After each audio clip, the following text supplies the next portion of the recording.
नमस्कार, मैं हूं आपके साथ हर्षिता और आप देख रहे हैं टीटीएन न्यूज 24। सिपाही ने खाकी को किया शर्मसार। एक हफ्ते के अंदर की 2 शादी, 7 वर्ष से शादी का झांसा देकर पहले बनाता रहा संबंध। जब युवती ने की शादी की इज्जत तो निकाह में कर लिया कबूल।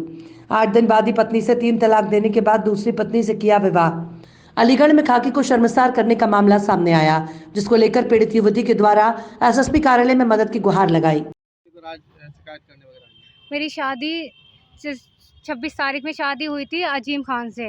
वो है अजीम खान, सिपाही है हरदोगंज थाना में भड़ासी चौकी पर। उसको बहुत ज़्यादा प्रिय, 7 साल तक मेरे साथ रहा, सब चीज़। फिर शादी कर ली उनने, निकाह करके फिर फरार हो गया। 8 दिन बाद दूसरी शादी कर ली उसने। अब मुझसे कह रहा है कि निकाह करने के बाद भी मुझे नहीं रखना, 3 तलाक दे के अपने घर चले गया, दूसरी बीवी के साथ रह रहा है। और मैं एसएसपी ऑफिस आई हूँ अपनी मदद कर कि मेरी मदद करी जाए, मुझे इंसाफ मिले। उसके संपर्क में आप कब आई थी और कैसे आपके ताल्लुकात बढ़े?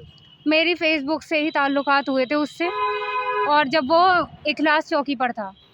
फिर कैसे शादी की? शादी मेरी अभी हुई है दिसंबर में, 26 दिसंबर में। 7 साल से बस रह रहा था, संबंध थे। की शादी की आपने? कोर्ट मैरिज किया? नहीं, कोर्ट मैरिज नहीं, निकाह हुआ था मेरा। निकाह हुआ? जी। कहाँ हुआ था? निकाह मेरे घर पर ही से हुआ था, फैमिली के बीच में। फैमिली के बीच में? जी। उसके परिवार वाले मौजूद थे? नहीं, उसके परिवार नहीं, उसके भाई जाबिद थे वीडियो कॉल पर। अच्छा। हाँ, जाबिद भाई से बात हुई थी, उसका बड़ा भाई है उसने ही। और वो अब धमकी दे रहा है, नहीं अपना फैसला वापस ले, कुछ कार्रवाई करी तो मार दूंगा जान से।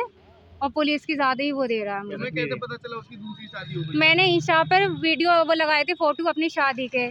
तो तब मेरे ऑफिस का ही एक एंकर है, तब उसने बताया इसकी शादी तो कल हुई है। तो मुझे पता चला, तो मैं वलीमे वाले दिन उसके घर गई। घर जाने के बाद मुझे उनके घर वालों ने खींच लिया और 3 दिन मुझे एक ही कमरे में रखा, ना खाने को दिया ना पीने को। जी। और फिर उसके बाद उसकी माँ आई थी, मेरे पैर पकड़े, कह रहे हमारी इज्जत रख ले बेटा। फिर मुझे रात के 1:30 बजे निकाला, तब मुझे यहाँ लेके आए घर छोड़। किस तरीके कहते हैं? अब वो मने कर रहा है कि मुझे नहीं रखना, तुझे पैसे ले ले और मुझे तलाक चाहिए। क्या घर वालों को फंसाने वगैरह की धमकी भी दे रहा है? हाँ, मेरे भाई और मेरे पापा को दे रहा है, और मेरी माँ को से तो ज़्यादा ही है। मुझसे कह रहा है कि तुझे मार ही दूंगा और कुछ नहीं है। अब कहाँ पर आई थी? मैं एसएसपी ऑफिस आई थी। किस तरह का आश्वासन वगैरह मिला अधिकारियों के द्वारा? उन्होंने कहा है पहले उसे समझाते हैं, नहीं समझता है तो उस पर कार्रवाई करी जाएगी। क्या चाहती हो, क्या होना चाहिए?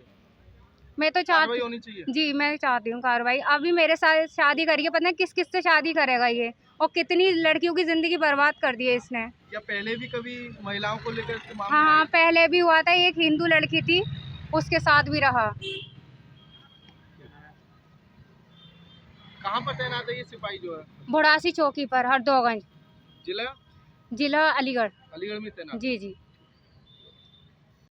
मैं इस शिकायत के लेकर आई हूँ। मैंने अभी अपनी बेटी की शादी करी थी एक पुलिस वाले से, और वो मेरी बेटी को ले गया, झांसा दे रहा 7 साल से उसको। फिर उससे शादी कर ली, शादी के बाद वो चला गया था, फिर उनने दूसरी शादी कर ली। शादी हुई थी आपकी? मेरी बेटी की शादी हुई है 26 दिसंबर, और उसने करी है 4 तारीख में। कौन सी शादी? 4 तारीख जी। तो कहाँ पर है पुलिस वालों सिपाही जो? वो हरदोगंज थाने में। हरदोगंज थाने में? जी। तो आप कहाँ पर है, कैसे क्या चाहती हैं आप? मैं यहाँ पे एसएसपी ऑफिस आई थी। मैं ये चाहती हूँ, मुझे इंसाफ मिलना चाहिए मेरी बेटी के लिए।